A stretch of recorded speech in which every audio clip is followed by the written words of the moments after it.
দর্শক, আপনারা যারা কৃষক, যারা এই গবাদি পশু পালন করেন এবং অনেক কৃষক আছেন যে ১ টা বা ২ টা বা তারও অধিক আ গরু পালন করেন। তো সে সকল দর্শক আমার পিছনে যে এই লিপিয়ার ঘাস, এটা হয়তো সকলেই চেনেন। আমার পিছনে দেখতে পাচ্ছেন যে এই লিপিয়ার ঘাস, এটি মূলত গবাদি পশুর জন্য খুবই কার্যকর একটি ঘাস।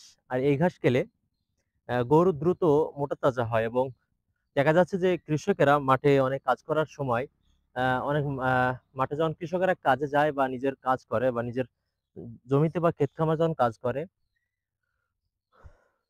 খুব সময়ে যারা কৃষক গরুর জন্য ঘাস কাটতে পারেন না মাঠে। এবং তাদের জন্য সবথেকে ভালো হয় যে সকল কৃষকেরা মাঠে আবাদ পানি করেন, চাষাবাদ করেন এবং আপনার ঘাস কাটতে পারেন না। তো তারা আপনাদের পর্যাপ্ত জমিতে এই লিফিয়ার ঘাস লাগিয়ে রাখতে পারেন। লাগিয়ে রাখলে দেখা যাচ্ছে যে আপনাদের যে গবাদি পশুগুলো আছে আপনারা পালন করতে পারবেন এবং সঠিক মাত্রায় গবাদি পশুকে আপনি তার খাদ্যটা সঠিক সময়ে দিতে পারবেন।